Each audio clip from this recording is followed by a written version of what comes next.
So going into this year's coaching carousel, this was actually seen as a relatively thin talent pool. There were not a lot of like slam dunk, absolutely have to hire this guy kind of candidates. There wasn't really a Ben Johnson in this group from what we could tell. And so naturally, a third of the league decided now was a great time to fire their head coach and try to get somebody better. We saw legends separate from their teams. We saw very unexpected firings. We saw several that we did see coming. But ultimately, this has been a really wacky coaching carousel because there's just been more jobs changing hands than we expected. So we're going to do our best to go over the hires that have happened so far. We waited a little bit later in this week because we were hoping by now Vegas would have hired somebody. We were hoping the Cardinals would have hired somebody. But, we have most of the jobs filled, so we're going to talk about most of the jobs today. But before we get into it, EJ, my friend, how are you? Well, I sit here every week and I say good, and largely that's true. This week I'm going to say average because average happens. It's okay. I'm a little bit like the coaching carousel this week, a little bit up and down, a little bit unexpected, but I think I'll pull through. It's really interesting. Just to be clear, we're only going to cover the top level candidates. We're going to cover the head coach candidates for all of you that want full detail on offensive and defensive coordinator, special teams even. We'll get to all that in the summer series. That's really what the summer series is for. And if we did that today, it would be a 3.5-hour podcast. And while you wouldn't complain about that, we might die. So we're just going to go over head coaches today. We'll mention the occasional coordinator, but we're not going to go into depth on those until the summer series because a ton of those jobs have obviously changed hands as well. Also, as is tradition, we're ignoring the Falcons today. Not really. We already talked about the Stefanski hire. So if you're a Falcons fan and you want to hear about that, go back to, was it 2 weeks ago, a week ago? I don't know. Time is a blur this time of year. We talked about Matt Ryan and Stefanski and potentially Ian Cunningham joining Atlanta. Go back and watch that. All the other hires that have happened since then is for today. Neil, please roll the intro.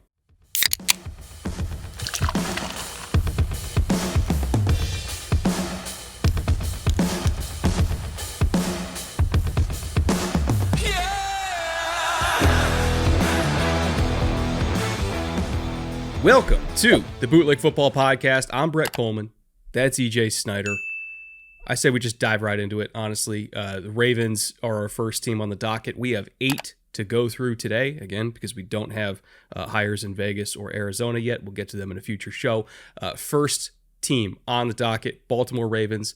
As expected, they hired Jesse Minter. I mean, we have been talking about this for actually over a year now because we kind of thought that maybe it would have happened this time last year. Inevitably, he wound up where we all thought he would in Baltimore, taking over the head chair. Obviously has familiarity with the franchise, coached there along with Mike Macdonald, who's about to coach the Seahawks to the Super Bowl in year 2. One of the brightest young defensive minds in the NFL. And at least for me, like far and away the most obvious candidate for this job. Yeah, this is chalk, but that doesn't necessarily mean it's bad. Chalk is not always bad. It was the expected hire. It ends up being the hire. And Minter has been around and honed his craft. The fact that this didn't happen a couple of years ago or last year means that he had stops at other places to learn more defensive schemes, to watch, Jim Harbaugh work his culture change in LA, which was, I would say, very successful, very quick. He understands what the head coach role is in a different way, as all coaches do who get to spend more time in that system. And like all defensive-minded head coaches, the big question with Minter is, hey, we understand that you are from the dominant, preeminent defensive tree in the NFL right now. We understand that you understand the Ravens way and the Ravens players. Yeah, who's going to run your offense? That's the biggest one because you have to mesh with your MVP level quarterbacks deep and diverse skill set. And if you don't, you can have all the defense you want and your team will not succeed. So he's going to need Eric DeCosta's help, the GM here, in stocking that offense, much like Minter's mentor, Mike Macdonald, say that 4 times fast, got from John Schneider. Like, you've got to restock the cupboard here because your offense, although you have Lamar and some other pieces, Zay Flowers is a very useful piece on offense. You've got Derrick Henry. I'm not going to overlook him because he just seems to be the Energizer Bunny. But and you've got some other pieces, but you've also got some positions you need to transition from. And if he doesn't get that help, if he doesn't get the roster refilled on the offensive side, this is going to be tougher no matter who he brings in as the offensive coordinator. So I like the hire. I like the fact that he's got familiarity. I like the fact that he gained a little bit of extra experience. And just because it's chalk, as we go down the list, that doesn't make it bad. I would say this is one of the most sort of slam dunk hires out there, and that's a good thing. What I find interesting about the finalists for the offensive coordinator role, and again, this comes from the Ravens site, so even they're acknowledging these are the final four: Davis Webb, Declan Doyle, Scotty Montgomery, Cliff Kingsbury.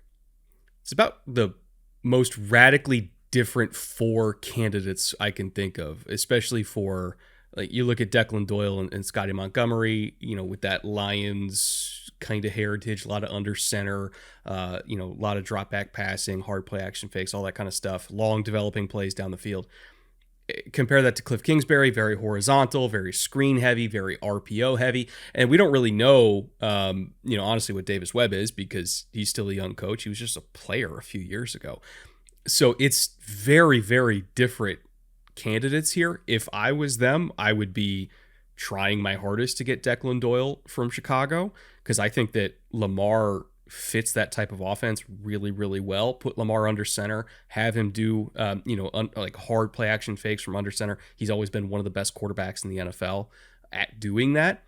If I recall correctly, his passer rating on that was like 140 something in 2024. Like he's very, very good at that. And as Lamar gets older and he slows down a little bit, which we kind of saw that a little bit this year. I get he was injured, but this is not 2021 Lamar mobility anymore. You're going to have to kind of transition him into that older quarterback style, which is, again, a lot of under center, a lot of manipulating the pocket, being that human jugs machine that runs really only when absolutely necessary, not just whenever we feel like it, like they did in the Greg Roman days. So I would really be prioritizing Declan Doyle here. The Davis Webb, the fact that, was it 4 or 5 teams are trying to get Davis Webb shows you how highly coveted he is. And we'll talk about the team I think he's going to end up at pretty soon here. But I think you combine Doyle and Minter together, that's a really, really strong start. And it's not like the Ravens are devoid of talent. No. I just don't think that talent really got maximized whatsoever. And I mean, hell, even this is really more in Minter's world. If you're looking at how bad the pass rush in Baltimore was last year, like they were 27th as far as pressure rate on 4-man rushes. I grabbed that from Sumer Brain, by the way. And I know Ravens fans are like, wow, we were that good? I'm telling you, it was awful to watch. And even when they blitzed, they weren't that good. They were 26th when they rushed 5+. So Minter, like, we know what he can do as far as scheming up a pass rush. They do have guys there who I think can get it done. I mean, they just invested draft picks in multiple of them. But I really do think that that's going to be Minter's top priority, is like figure out a way to fix the pass rush with the pieces they have. You leave the offense to insert OC here. Again, I think it should be Declan Doyle. And, if Lamar stays healthy, like, you're probably looking at a playoff team again. They're really not that far away.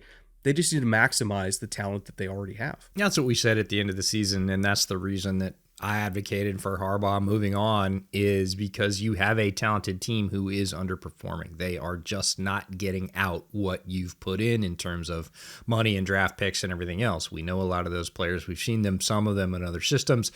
They're not even getting that. So if you're a culture guy, if you're a former special teams coach who has sort of rallied and rebuilt 2 or 3 times, and you're not able to sort of ring that bell anymore and have everybody line up and march in the same direction, what are you really bringing? Minter's going to bring a fresh approach and fresh eyes. And whenever there's a turnover, whether it's the in-house former candidate or not, in terms of Minter and the prodigal son returning home, he's still a new coach, and players have to play for a new coach. And, coaches, if they're kept on, if any are kept on, are going to have to coach. They're going to have to prove their mettle and say, hey, I'm of value to this organization. And the Ravens needed that kind of spark. They needed that kind of reinvigoration or refresh. They were just too, we've heard it before. We're doing what we're doing. We're getting the same results. And again, I think you're right that this is not a full-on rebuild. It's more of a reload and a reset in terms of our mindset, how we're going to attack, I would be shocked. The most shocking result from all this for me would be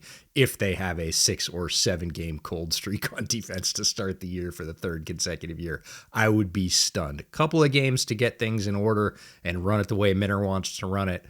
Other than that, I think the Ravens defense is not going to be the story this year, other than us talking about how much better it is. I mean, hell, this isn't even the first time that Minter has been charged with refreshing the team in this same building.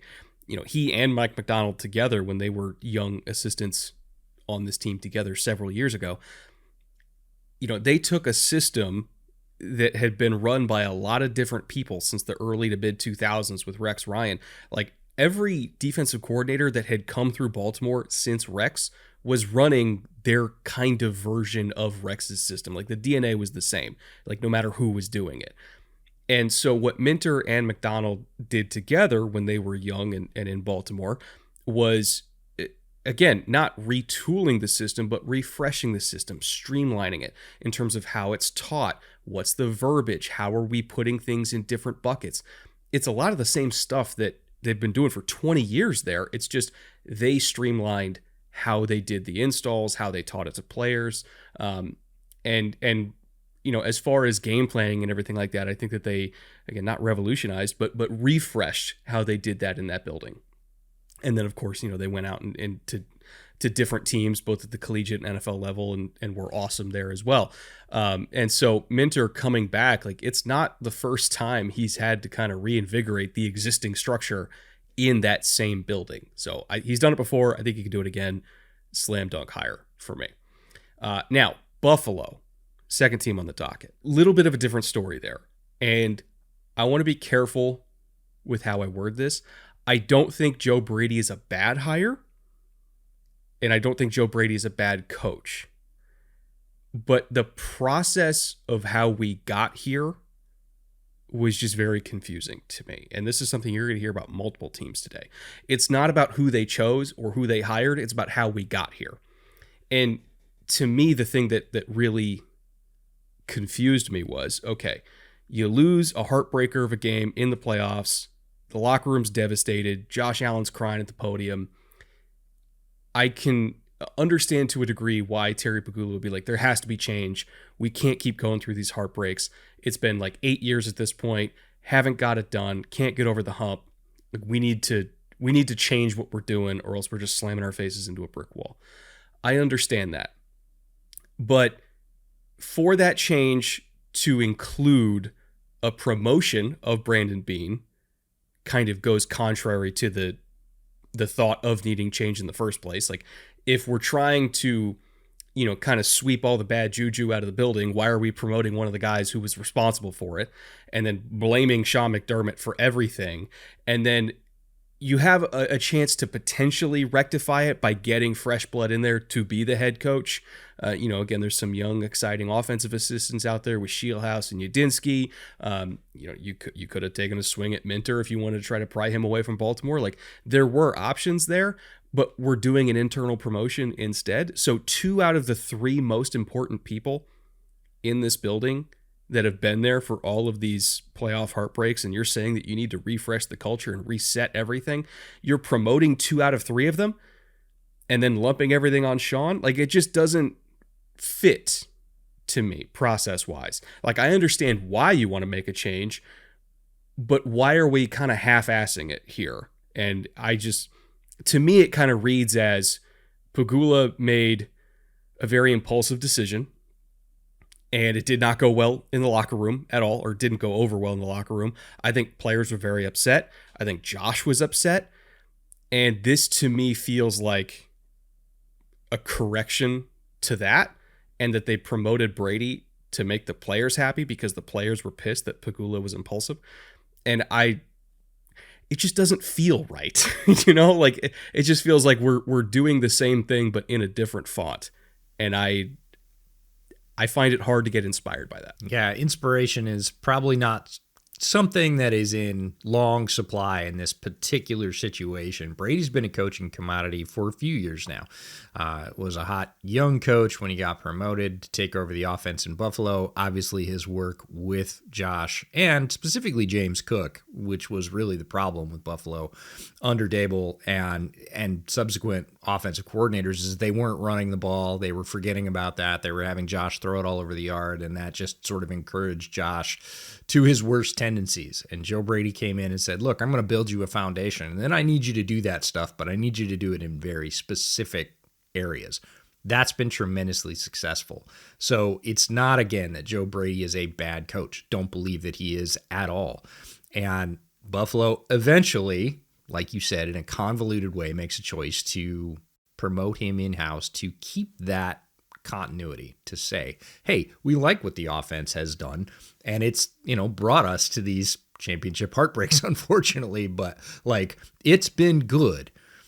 That means the question, just like with Minter being a defensive coach and everybody saying, so who's going to run your offense? With Brady, even more so is, okay, so if you can continue to run a decent level of offense, who's going to run your defense? Because you just let the defensive mind out of the building, and your defense hasn't been great in certain areas as well. Again, we've highlighted the areas they've been really good in terms of efficiency and basically giving up yards, and if they give up points, giving it up quickly, which sounds odd, but you can go back and listen to past podcasts if you want the rationale on that one. But it's worked. It hasn't been what I would call traditional. Now, you've cleaned out the defensive side. You've upset the locker room, especially the defensive players. Think about if you're a defensive player in Buffalo right now and you're like, so you're promoting the offensive guy? You fired our guy and said everything that was wrong with all of us is because of him? Okay, I'm not super happy about that. So it puts Brady in a tough spot to sort of have to mend fences, but it also puts so much pressure on whoever comes in to run the defense. Because A, defense has been a bit of the Achilles heel for this team, and B, your former head coach, who is much beloved in your city, who you just ran out of town on a rail and blamed for everything, was also a pretty good defensive coach, especially in the secondary. So you're putting massive pressure on a new hire. And again, I don't think the leash is going to be super long here because Buffalo is used to success. The whole problem with this program is they haven't gotten over the mountaintop. They've gotten up the mountain every single year, but they haven't finished it off with a championship. And that is a hugely high bar for any new set of coaches coming in, even to an established roster. And to your point, how good is the roster, right? The guy in charge of this, Brandon Beane, not great. I had more questions on the roster side than I did on the coaching or the sort of player effort side. So you fire the coach, you keep the GM, you promote him, you give him more power. And just like I said about Minter, he's going to need some help from his GM. And I'm not sure he's going to get it because Brandon Beane has been bad in the wide receiver department. And I mean bad, free agency and the draft. He's basically brought in one of note. That's Khalil Shakir. And I've nothing against Shakir. I think he's a very good player. It's not enough. And if you want to see this offense ascend, I do think they're maximizing their personnel. Unlike the Ravens, I think they were maximizing Josh and James Cook and their tight ends. If you want to do more, if you want to go further, if you want to be even more explosive, you got to get some help in the wide receiver department. And if I was looking for help in the wide receiver department, the last person I would ask in NFL personnel is Brandon Beane. So you got some questions on the defensive side, which are huge because of the structure. You've got some, I'd say, retained issues, known issues on the offensive side in terms of wide receiver. And you've got Brady, who is a new head coach. Again, very good OC, big step as we talk about from the coordinator level up to head coach responsibilities, and a ton of pressure. You can't go 6-11 in Buffalo. You don't get a year to do that with Josh. Not now. Not in the middle of what everybody's complaining about is a shrinking window for Josh Allen. Like, you've got no margin for error here. You have to hit it out of the park. And we look at teams this has happened to in the past, right? We look at Tampa Bay before Gruden got there, and it was built and built and built. They had a tremendous roster, couldn't get over the hump. Gruden comes in, basically wins what a lot of people said was Tony Dungy's Super Bowl. This is not that. Like, this is a very different situation. But the expectations are the same, if not even a little bit higher. And even if you're trying to compare it to those early 2000s Buccaneers, they didn't internally promote John Gruden. Like, they brought in a new outside voice. Like, they thought they were close, but they wanted to make an actual real change here. And that to me is my issue. Like, and it's nothing against Joe Brady, and it's not really anything against McDermott, or hell, it's not even really against Bean either. But if you feel as an owner that you need hardcore change to take what you think is a team that's very close to get them over the hump, you can't half-ass it. You either change or you don't. And this felt like they started to change and then they pulled back. And so it was very much a one step forward, one step back, potentially one step forward, two steps back. We'll see how it plays out. It just, scared money don't make money, and this kind of feels like a scared money type thing. And I don't know, man. Like, it's nothing against Brady. I do think he's a good coach. It's just odd. I'll give you a silver lining that the owner made. Yeah, I'd say that the actions don't match the language here on multiple levels, and Buffalo fans fully familiar with that. Here's a silver lining, since we haven't been overly positive about this one, and it just seems like a tough setup, tough situation for a new head coach to come into in Joe Brady. They've already reached out to Jim Leonhard, which would be an absolute coup. If they could bring in Leonhard on the defensive side, I would be thrilled to see what he could do with a roster in place on the defensive side of the ball, much like you talked about the Ravens. Like, the Bills' pass rush isn't as bad as it looked. It looked bad. They have more talent than that. Could Jim Leonhard get it out of them? Oh, I bet he could. So that would be something that would make me feel quite a bit better about what is a muddy situation that we're not like completely gung-ho about. That would be an early and strong sort of like, yep, we were able to bring him in, we were able to land him, which has a lot more to do with institution and culture than a lot of people would like to admit. Some folks will be looking at situations on this list and saying, I'm not working in that building because I don't like what they're doing right now.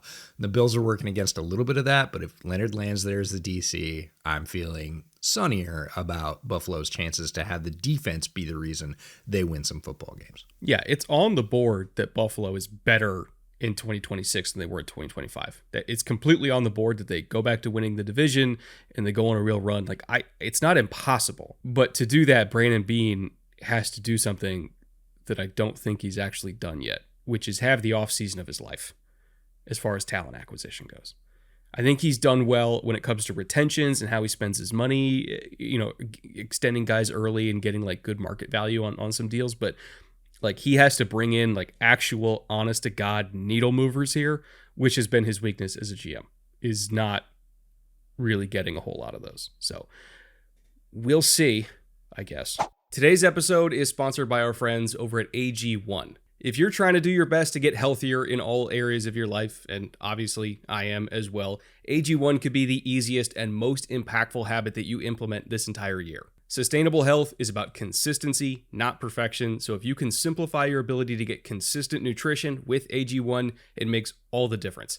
Each scoop contains multivitamins, pre- and probiotics, superfoods, and antioxidants, and it just takes 20 seconds. You put in one of those scoops, about 8 ounces of water, shake it up, and that's it. You just drink it first thing in the morning, and it's going to become the habit that anchors everything else you do. I have it every single morning before I have my coffee, and after doing it for about 2 months now at this point, I think I got it like early December, and it's late January now as of me recording this.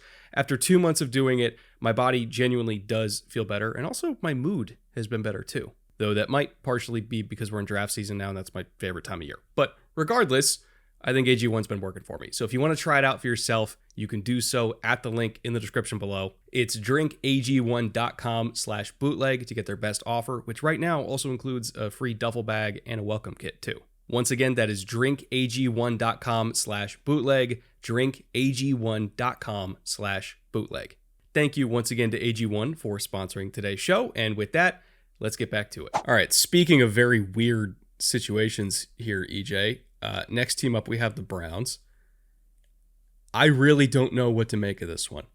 And I have to, again, divorce my thoughts on the coach that was hired from my thoughts on the process that they took to get here. This was a very flawed process. Quite frankly, a shit process, if I'm going to describe it accurately. I really don't know what Cleveland's doing here. Now, they did hire a good coach. I do really respect Todd Monken and what he is as a coach. A lot of younger coaches go to Todd Monken for advice and because he's decades and decades of experience. Like, a lot of young coaches look to him to try to model themselves after. So, like, again, my thoughts on him are very positive. My thoughts on Cleveland zeroing in on Grant Udinski and or Shieldhouse from the Rams. They want the young, exciting offensive mind that has spent some time with Sean McVay. Like, they're doing the thing that a lot of other teams have done, right? They try to poach from the Rams, or they try to poach from Rams adjacent trees. When that broke down because of the owner's insistence on keeping Jim Schwartz as the DC, and those young offensive hotshots not wanting the job anymore because they didn't want to have no agency in choosing their own staff, that should have been a signal for Jimmy to back the fuck off. And I really, from what I understand, it really does sound like Andrew Berry was trying to basically get Jimmy to be like, hey, man, we're not going to get these guys if you don't stop with the whole Jim Schwartz thing. At least that's what it reads to me from an outside perspective. And it feels like AB lost that battle, and like Monken was this weird middle ground they settled on because they weren't going to get Shieldhouse and Udinski as long as Schwartz was in the picture. But when they got Monken, I feel like they miscalculated because they thought that Schwartz would still want to be the DC under Monken. And then Schwartz was like, wait, so if we're going to be hiring an older coach to guide you through this transition period while the roster's really shit and you have no money, and like you're basically bringing in somebody to be your David Culley, Texans fans understand what that means because Culley was literally just there as a transitional period before they got D'Amico and before they had money and draft picks to work with. Like, if we're bringing in an older coach to do that sacrificial role, why is it him and not me? So that pissed off Schwartz, and now Schwartz doesn't want to be there anymore. So like you get the worst of both worlds. You're not getting the young, exciting offensive coach. You're not retaining Jim Schwartz, which is what Jimmy wanted in the first place. And like, you still have Todd Monken, who's a good coach, but like, again, the process that they took to get there is just nonsensical. And they just kind of settled in the middle where nobody got what they actually wanted here, especially Browns fans. Like, Browns fans don't know what to do with this. They're like, okay, so we have a coach who's going to be in his 60s with a quarterback situation that is arguably the murkiest in the league, if we want to use nice language. They have a Pro Bowler, though. I was going to say, you don't like Pro Bowlers? Come on. All right, so we have no offensive line, no money, no quarterback. And we brought in Todd Monken. Like, what is there to be excited about? For Browns fans, I don't know. But it just, again, I have to divorce my thoughts of the coach with the thoughts of the process. And the process was stupid, to say the least. Yeah, it doesn't sound like they got what they wanted, and it's because of bad process. So divorcing process from results is an important piece of the work that we do, whether it's talking about draft picks, whether it's looking at what we said in the summer series, whether it's doing game evaluations and then coming out and saying, hey, what we thought was going to happen didn't happen. Why? Why is that? It's part of getting better. And the Browns have been through this multiple times with this ownership group. And again, they end up with a process that does not get them the results that they ostensibly say they want. And it sounds like ownership made a decision against the recommendation of the people he employs to run the football side. The GM and the search committee sound like they had different recommendations than what ended up happening. And in a very predictable result, Jim Schwartz says, dude, this guy works in the same division I do. I work for you.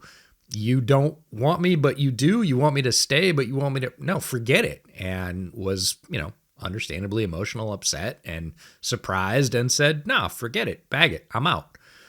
So again, you end up with a very tough situation for Todd Monken coming in as a first-time head coach in the NFL. It's a tough sell as a great get. You end up canning your two-time NFL Coach of the Year, which a lot of people, didn't think he necessarily got a fair shot.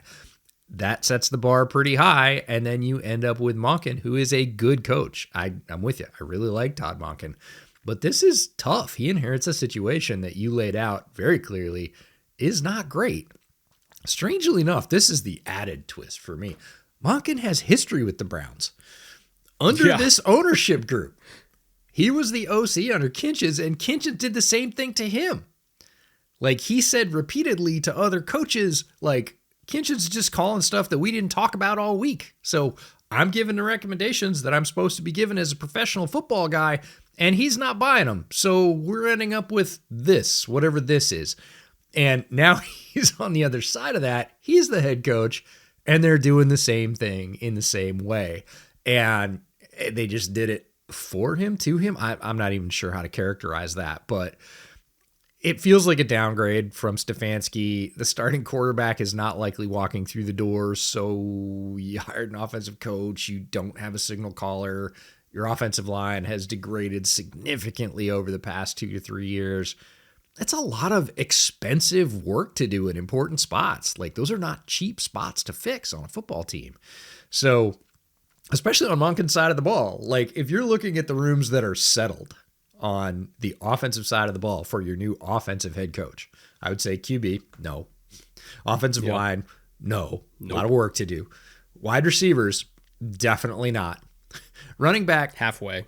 Running back, nope. You have injury questions. You're going to have to come up with some kind of stopgap while Judkins heals and, Jerome Ford comes back. Maybe. Like, it's a maybe. Tight end. Your tight end room is good. Like, that's not a lot to build an offense off of, even if you're as good an offensive coach as Todd Monken is.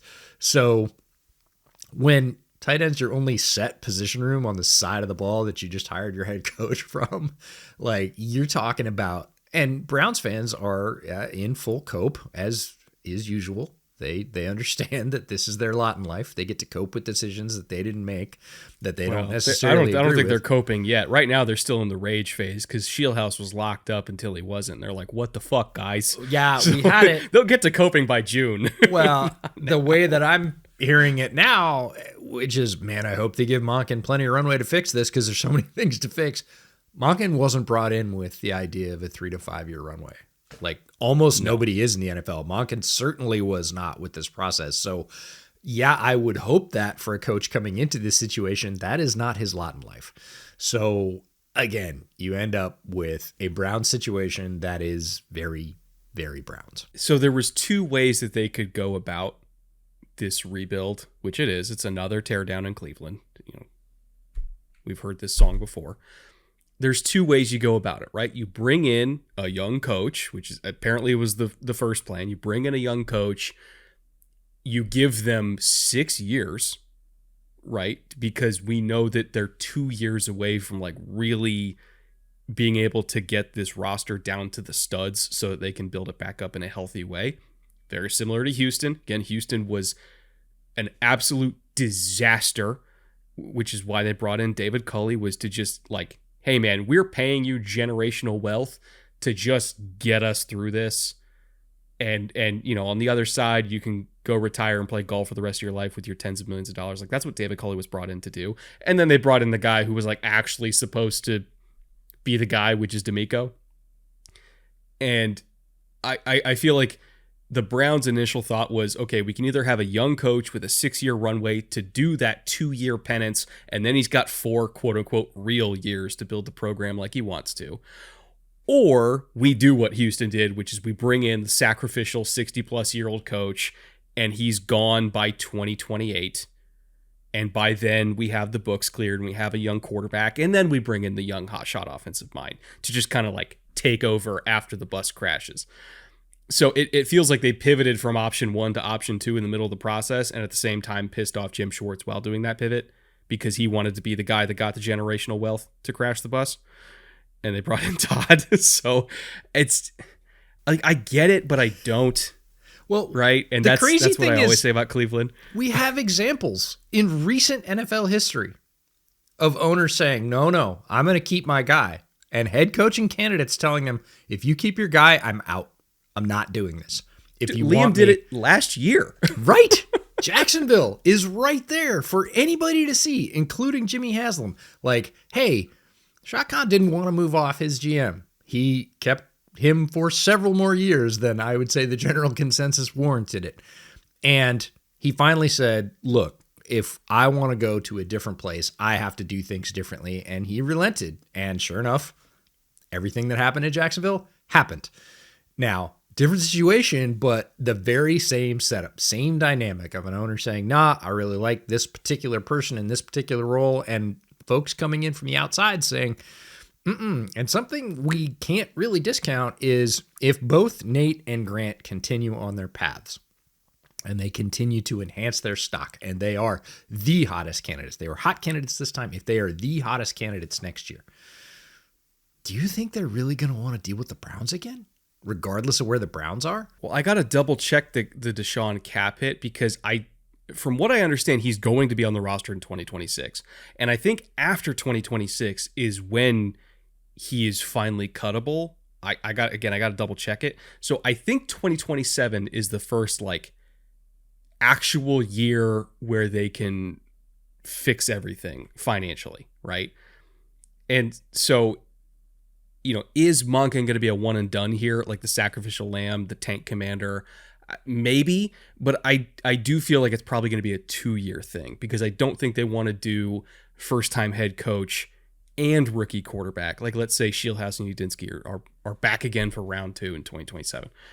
I don't think they're going to do first-time head coach and first-time quarterback. So it again, this is total projection. Feels like tank commander Monken for 2026.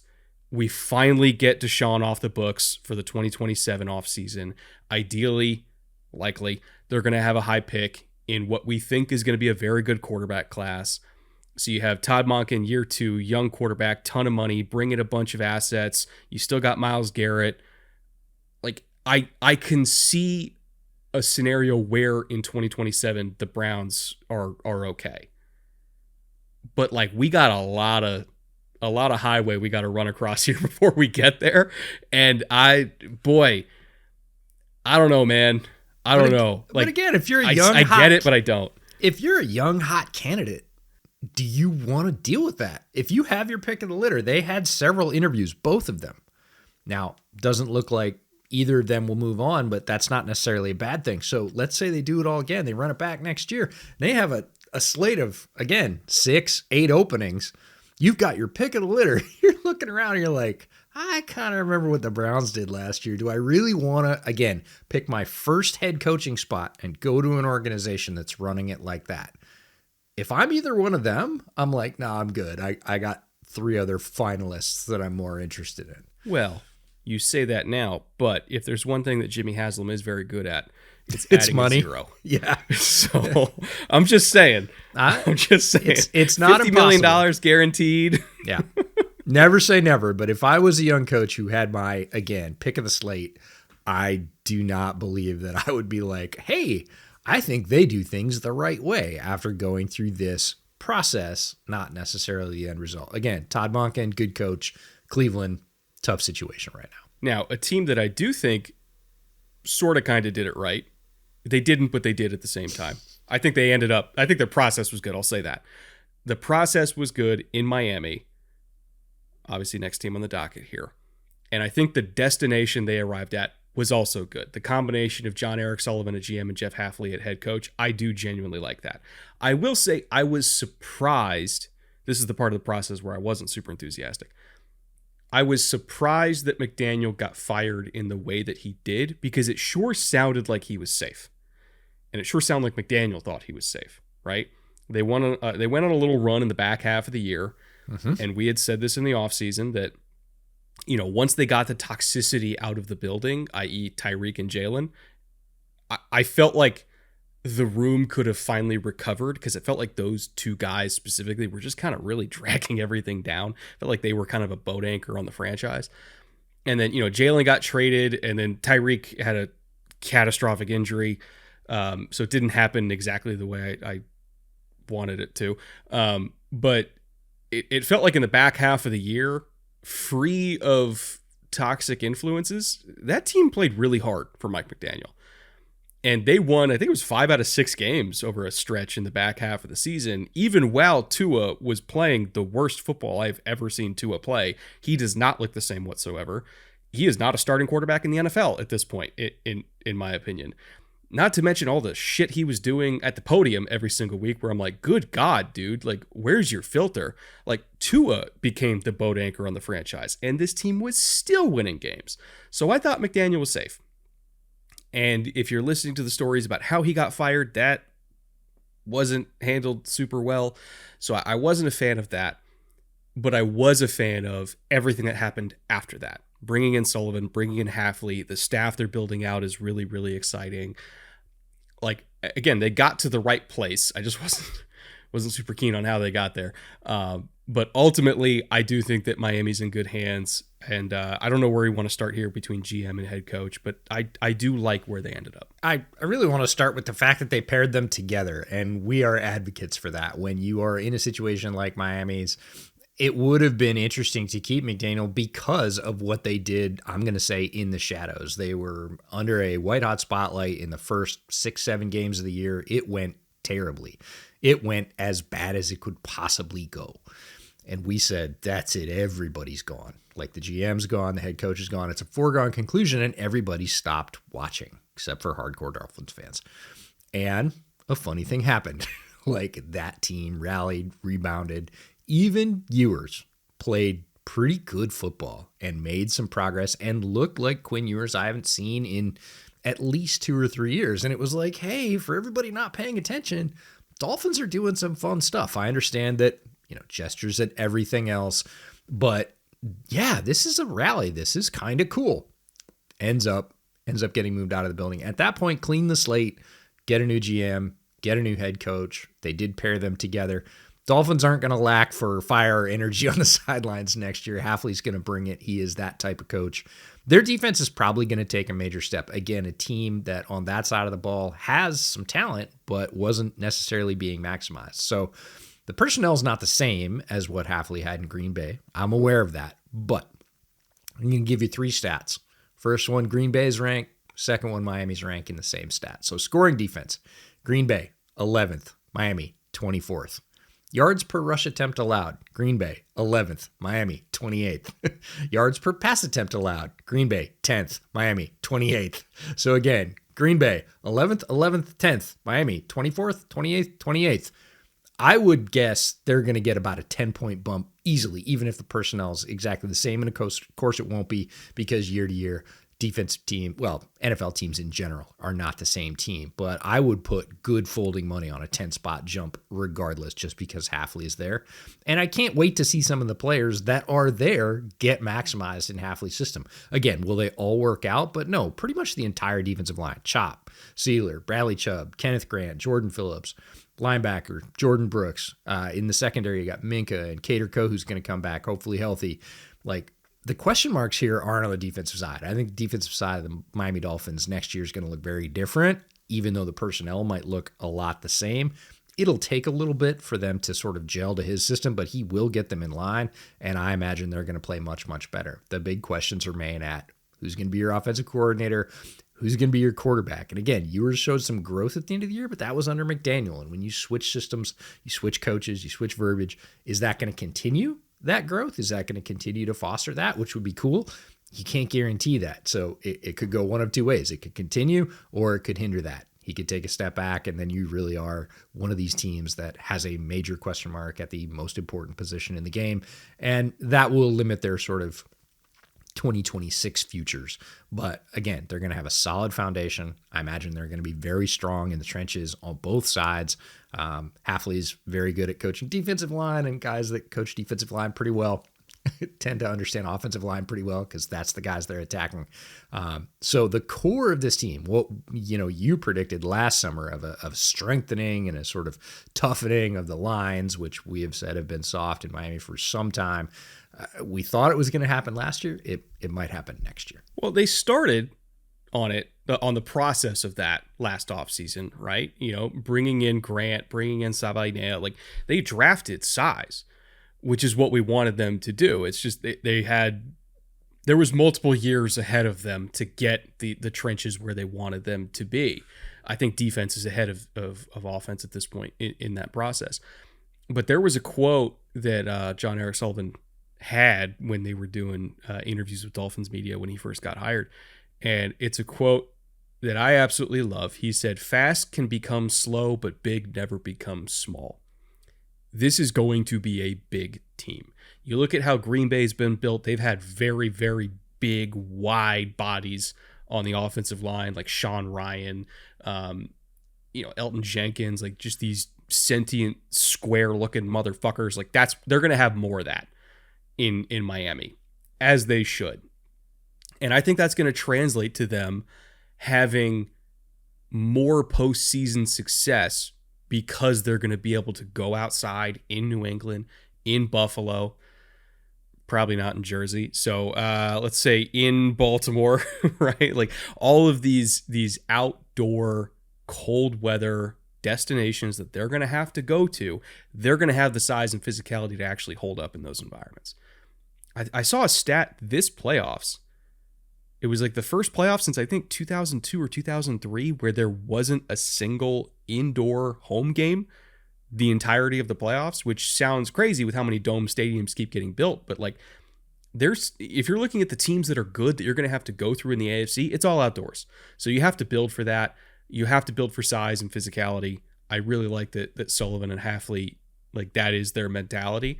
And I got to say, it's also going to play well in September too. Because when it's 101 degrees on the field with like 85% humidity, if you're getting leaned on by somebody who's 325, 330, you're gassed as it is. They're better conditioned for it than you are because they've been practicing in it since late July. Like that is a massive, massive advantage that Miami could potentially have here. So I'm excited by it. I think Halfley's a good coach. Again, some of the assistants that he picked up Zach Yenzer from the Texans to be their new offensive line coach. He knows him going back to San Francisco, so he understands all of the verbiage that this team already uses in the run game from Mike McDaniel. Like they don't have to change any of that. The players already get it, so it's going to be an easy transition there. I don't know. I just like it, man. I think they did a good job. I think not a lot of people are talking about what Miami's done so far this offseason, but if you take that team that won 5 out of 6 and you just kind of turn that up a couple notches, this could be a playoff team. Absolutely. And if you're talking about offseason moves at this point of the year, directly after the season has ended, this is what you're looking for. You're looking for hope.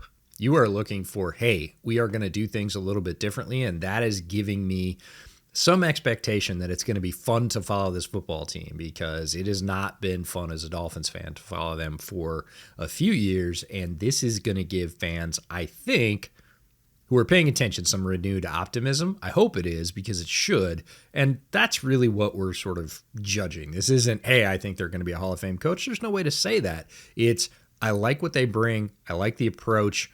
The results look pretty good. Let's see how it plays out on the field. That's all you can really ask for in January and February. Just got to fix quarterback.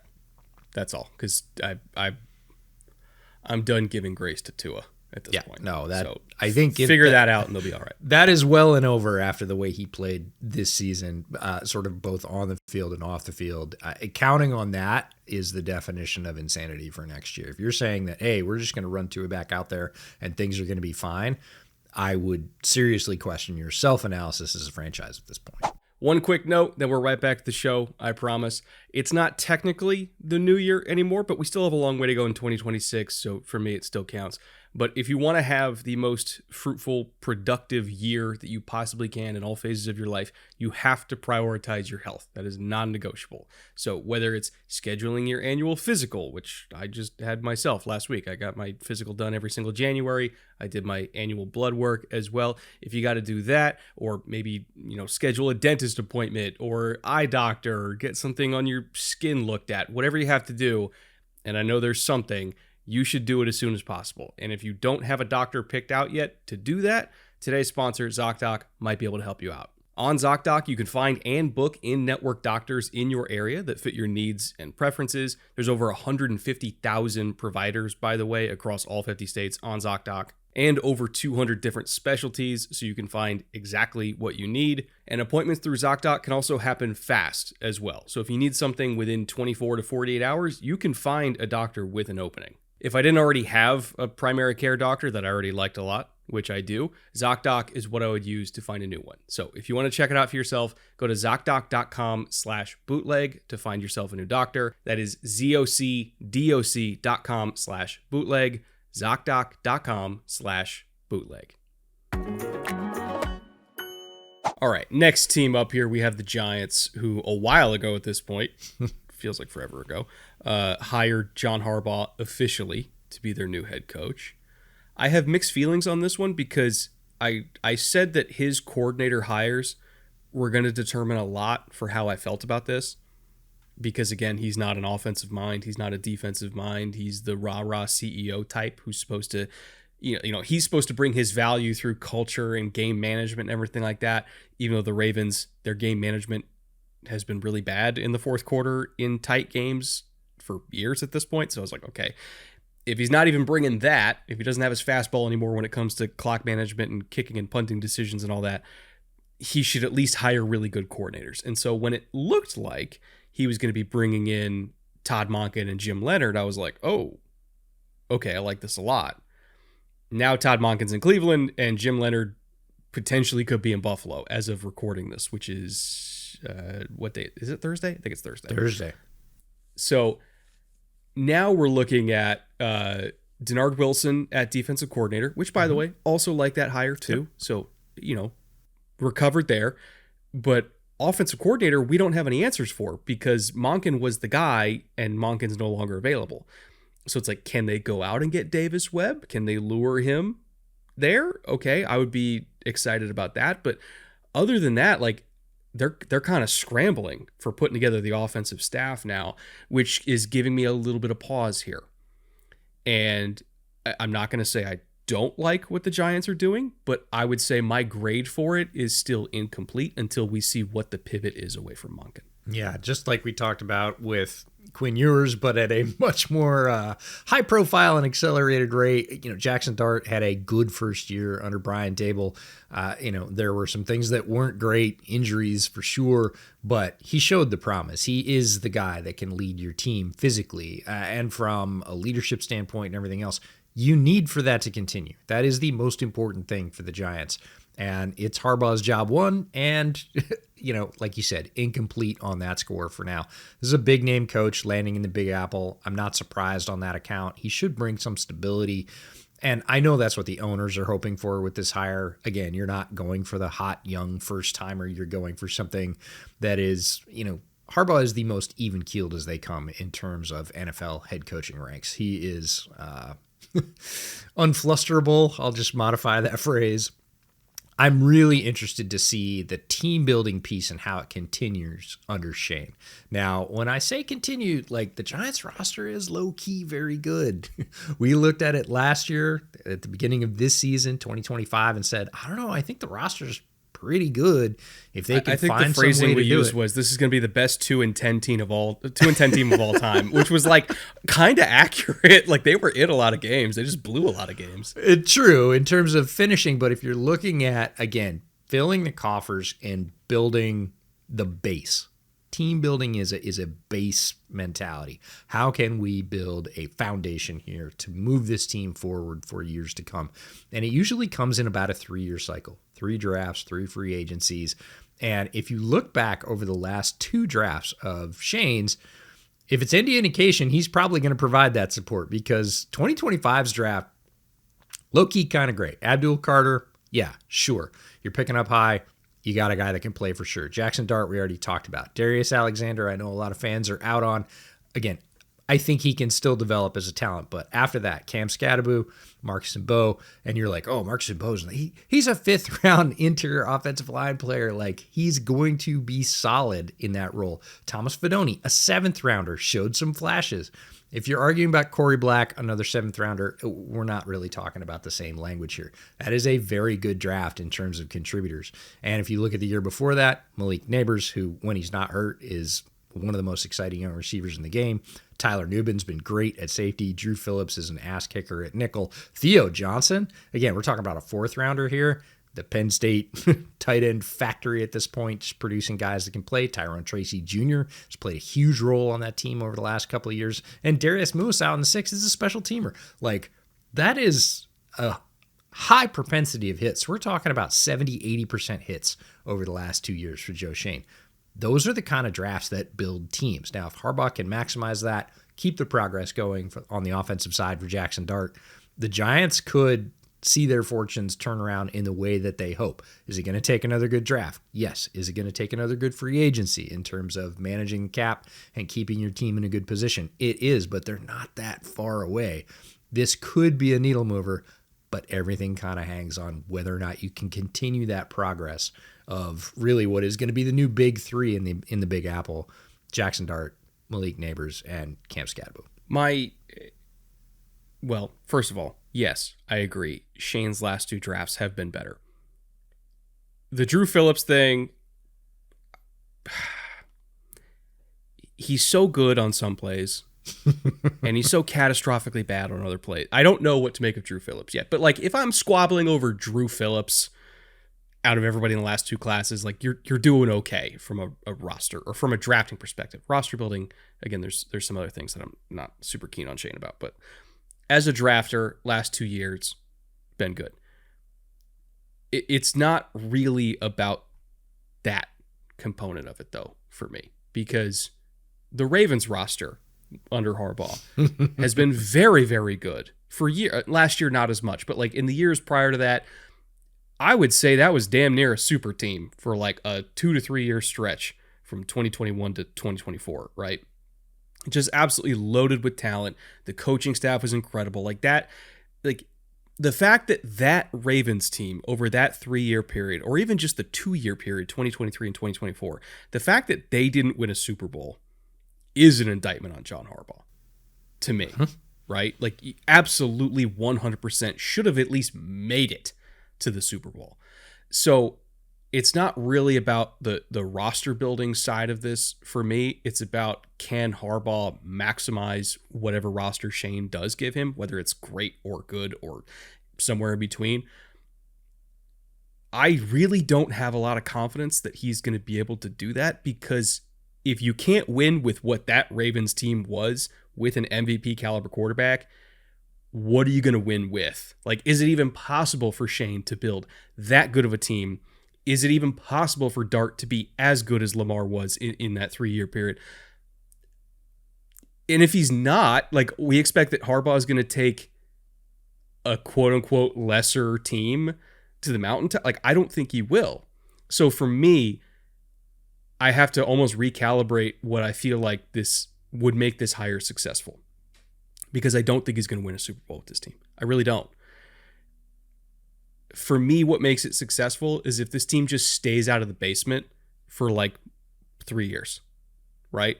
I don't think Harbaugh is a ceiling raiser at this point in his career. I think he's a floor raiser, which honestly, Giants fans might take that. Like, they might just be happy with just being competitive and watchable, and like they're a wild card, or maybe they win the division and, you know, lose the division round. Like, I don't know, whatever.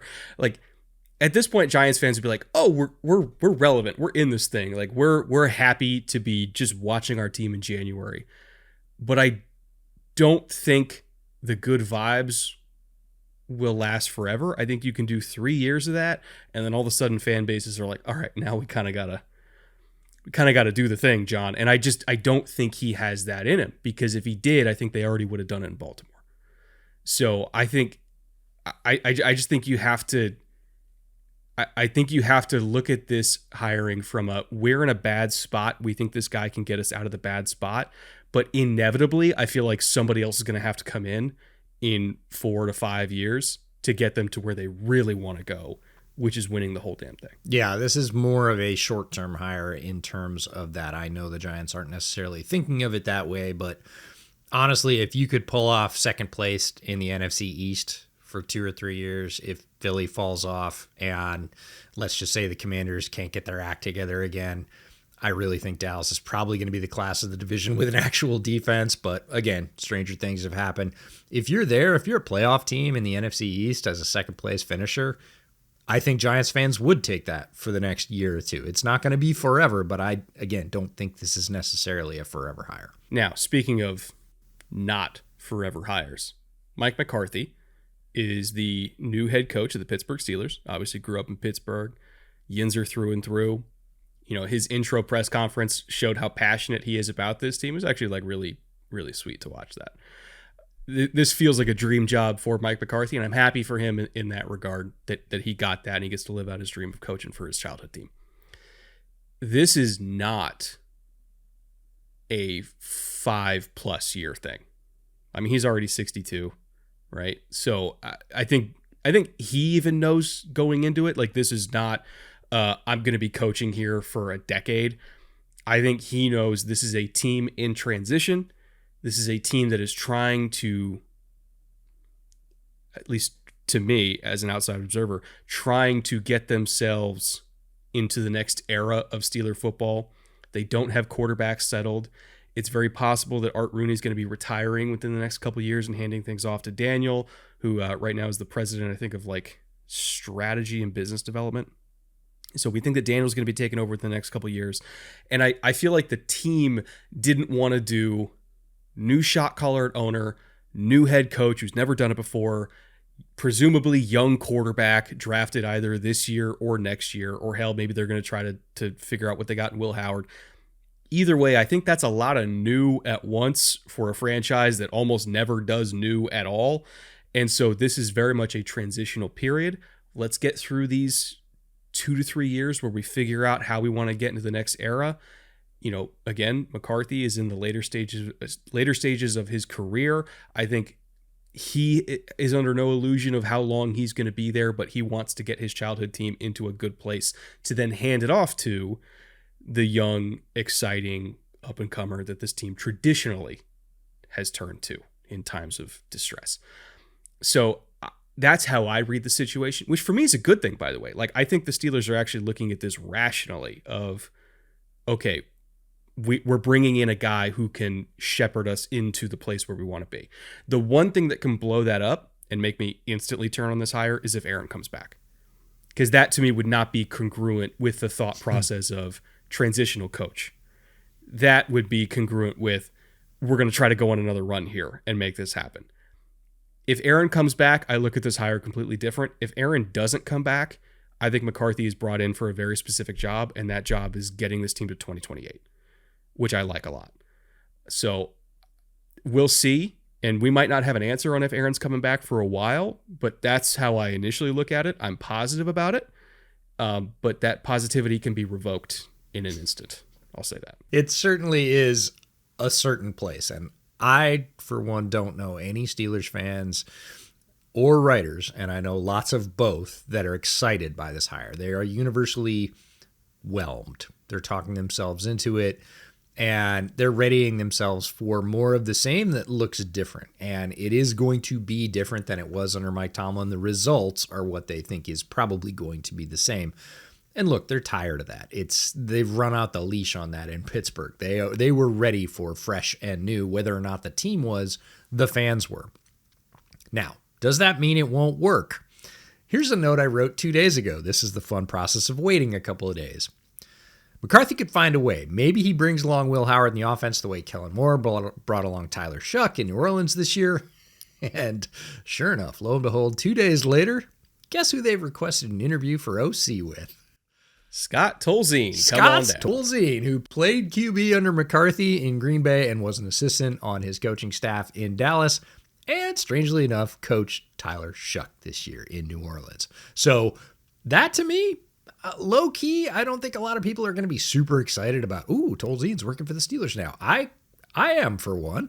Patrick Graham's going to have more tools to work with in this defense than he did in Las Vegas. In terms of spending, he is going from the either 32nd or 28th, depending on how you look at overall spending on the defensive side of the ball, to the first.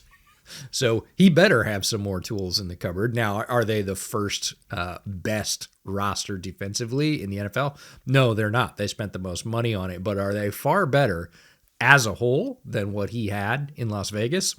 Yes. Yes, they are. So Patrick Graham could see some good results that's a solid staff to get you through what you're talking about, which is a transitional period of we're not ready for all new everything and building the brand new Steelers from the ground up this year. We're going to build some of that under a guy we know can steady the ship, who is from Pittsburgh, who has done a good job maximizing some talent in the later stages of his career. Again, in the early stages of his career in Green Bay, a lot of people had the same things to say about Mike McCarthy that you just said about one John Harbaugh, which was, if you're not going to win it with that, are you ever going to win it? That was why he eventually ended up leaving Green Bay. Again, some of the work he did in Dallas was really good, and I think that portends pretty well if he can bring in an offensive coach and find something at quarterback. Now, that could come through free agency. It could be Will Howard. I tend to believe in Will Howard more than a lot of folks. I like the Tolzien addition, regardless of who the quarterback is going forward. But in terms of like Steelers fans' expectations for 2026, they are some of the most knowledgeable fans in the NFL, and I think they're reading this one correctly, which is this is not the staff designed to bring us the ring this year or next year. This is the staff meant to steady what was kind of a one more shot program, which is what we said in the offseason. Depending on how they do one more player contract, this is either we're going for it, and they did, and we were like, are you nuts? But they thought they could. They ran out that string, and now this is their reset too. We need to get through this next period. We need to find a quarterback. We need to rebuild a lot of things. We need to rebalance our budget between offense and defense. We got some work to do here. McCarthy's going to be the captain of the ship during that time. And, it goes back to the things that I have preached for a long time at this point, that Steelers fans have preached for a long time at this point, where I've said you need to let the bus crash and bottom out and, start the new era. This is not letting the bus crash, but it is kind of letting it gracefully get run off the road, which is good enough for me. Like, this to me at least signals that they understand what has to be done. It's like we are in a certain position with how our defensive contracts are at this point. We do have some young offensive line pieces that we like. By the way, they brought in James Campen, who was his offensive line coach in Green Bay when they had some really good offensive lines. So it's like, okay, we're going to bring in James Campen to develop these guys. We're going to see what we got in Will Howard. Like, I still don't think they're going to bottom out. I at this point, I don't think they ever want to bottom out, but again, this feels like they understand the task at hand.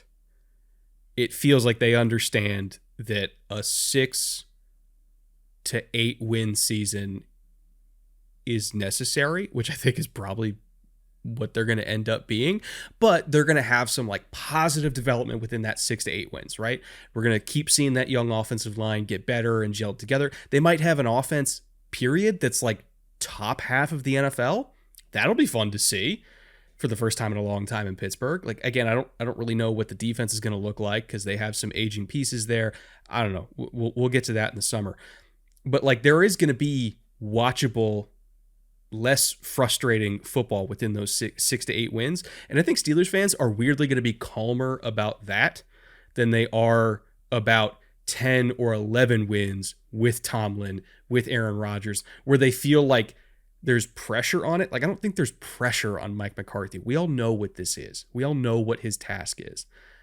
And I think if they're just below average here, I think Steelers fans are going to be happy with that. Again, contingent on them not bringing back Aaron. Aaron is the key here, because that changes the entire complexion of what this is to me. But I don't know. Like, I've been very down on the Steelers process for a long time. This is the first time where the more I thought about it, I was like, I'm okay with this. I don't hate it. Yeah, typically half measures are not our favorite on this podcast, but if you've got to come from no measures, we will never lose, to this as a half measure, I'll allow it. There's worse ways to do it. Now, one team that I thought absolutely knocked it out of the park, kind of out of nowhere, Tennessee Titans. They landed Robert Saleh and Brian Dable as Saleh's OC. Mm-hmm. And this nucleus that they're building around Cam Ward here, if I was a Titans fan, I would be, just over the moon, right? Because we know that Rob Saleh is a good coach. I understand things didn't go well with the Jets, but he towards the end, he kind of felt like he checked out there. Joe Douglas was checked out. Jets fans will say that Saleh was bad at game management and all that kind of stuff. And I don't know, man. I think that if you're looking at what he did in Green Bay just as a consultant and the value that he brought to that defense in 2024 and the value he brought to the Niners defense in 2025 when they were playing without like half of their best players, like that man can coach, especially, also looking at the Jets defense falling off an absolute fucking cliff, even pre-Sauce trade and pre-Quinnen Williams trade. That defense was nowhere near as good without Robert Saleh in the building. So I know he can coach, and I'm excited to see what he can do with an actual, honest-to-God, exciting young quarterback in Cam Ward compared to what he had with the Jets. Not to mention, Brian Daboll, at least in the past when he was an offensive coordinator, we saw him be a very, very good play caller and developer of quarterbacks as well. So all of these three guys coming together, Daboll, Saleh, Ward, I would be very excited if I was a Titans fan. And they just kind of like put this together out of nowhere. Like they were one of the jobs going into this cycle where I was a little bit worried for them because I thought of some of the other jobs coming open. I was like, oh, are they going to be able to attract the most desirable candidates in Tennessee, considering their track record of like being, considering their track record of being, prickly, I guess you could say is the diplomatic way to put it. I was worried that they were not going to be able to attract the guys that they wanted to, but by God, they did. And again, I just golf claps for Tennessee, man. You guys did a great job. Not so fast, my friend. Now, I'm not anti-Robert Saleh. Let's get that out of the way. But all the accolades you just listed are when Robert Saleh was in charge of the defense. And he is one hell of a defensive coach. He is a great defensive coordinator. Period. End of story. This one leaves me conflicted. I don't hate it, but I am not nearly as positive as you or some of the other people in my circle about this one. Now, we all know that the Jets owner is beyond prickly. Not easy to work for is the best possible way to say that on our podcast. But at the end of his Jets tenure, disaster for sure. But at the end of his Jets tenure, Saleh felt very much like a guy with his hands off the wheel. And that notion has stuck with me. He basically kind of went, well, it's all screwed. And it's not what you want to see from the captain of the ship as you're heading towards the rocks is like, well, we're going to crash anyways. And that's how it felt.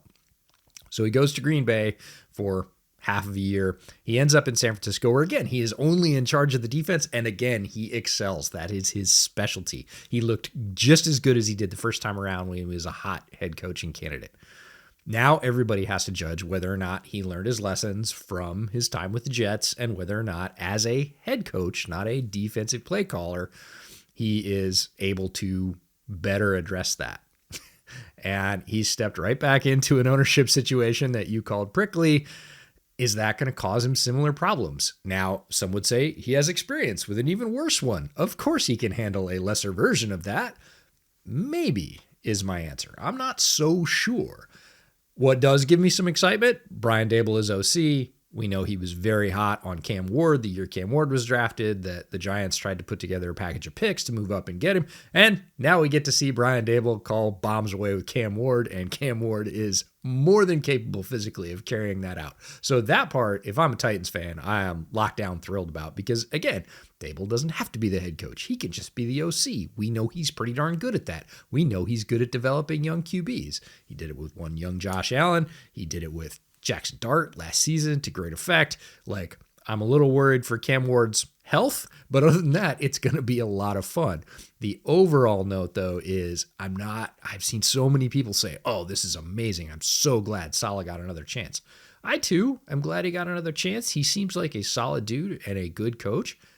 Remains to be seen for me whether or not that extends to head coaching, which is a very different gig than being a defensive coordinator, which he is excellent at. I think there were a lot of ways for this to go like catastrophically wrong. Agreed. And there were a lot of Titans fans that were throwing out scenarios, in like November, December of who they thought they might end up with because of recent history, right? And the fact that they landed the plane so well, it's one of those where it's like, if I expect a 6 and you give me an 8.5, it feels like a 10.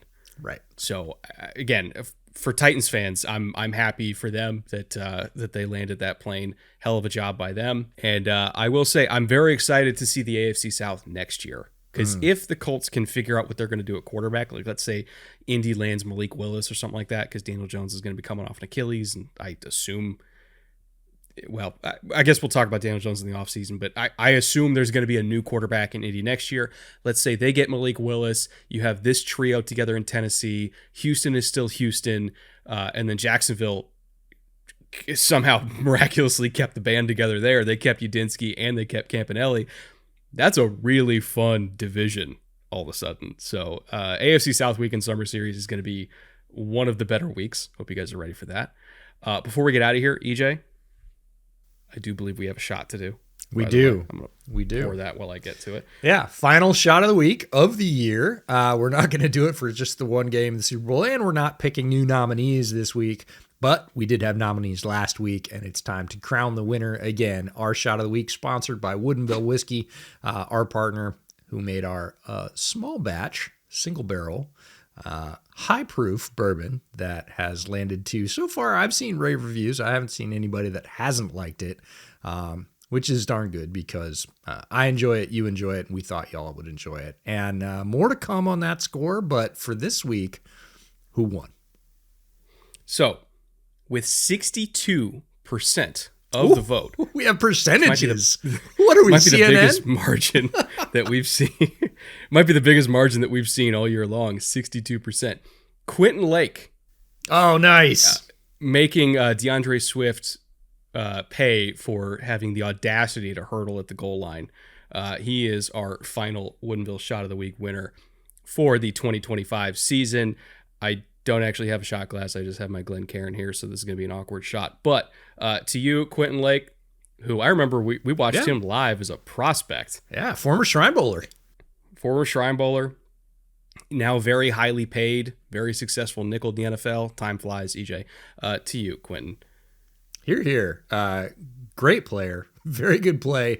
Unless, of course, you're DeAndre Swift, in which case, didn't feel very good. Also, side note, while you're taking your shot, the growth of DeAndre Swift this year under Eric Bieniemy, that's one of the best position coaching jobs that I've seen across the entire league in 2025 was what Eric Bieniemy turned DeAndre Swift into. He looks like a completely different running back. And also what he did with Kyle Monangai too. Like, good God, Eric. Yeah. Like, he cooked. Only two running backs in the same room in the NFL who had more than 750 yards rushing. Each. Yes, each. Not combined. Yes. No, it was a tremendous job. And we talked a lot about Swift's growth on Bear Era. Again, beginning of the year, we're very critical. He had a lot of the same issues. He could not run between the tackles. And some of that was offensive line, but more of it was just decision making. And boy, through the middle of the season, that didn't get better. And by the end of the year, I'm with you. Looked like a completely different back running inside concepts and running with toughness and power. We started to see the toughness and power earlier, but the decision-making hadn't caught up. By the end of the year, those two things fused together, and he was a much more effective player throughout. Always been good outside, always been good in space, always been good in the passing game, but that growth towards the end of the season was a major driver of the Bears' success on offense. I think it said a lot that the Chiefs, I don't want to say they pushed Nagy out the door, but they weren't exactly clamoring to retain him because they were bringing back Eric Bieniemy, and they knew they were bringing back Eric Bieniemy to be OC. And I think part of that was like, clearly Bieniemy is good at getting the most out of these running backs in Chicago. We want him to do that for us.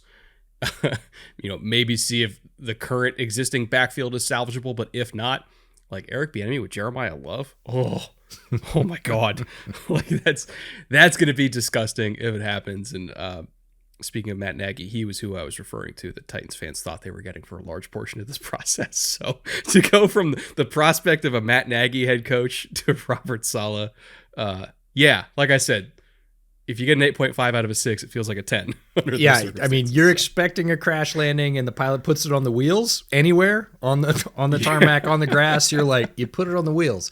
The Nagy thing was fascinating, and I think it's a really sort of macro look at the coaching process, because it's not just the Nagy thing.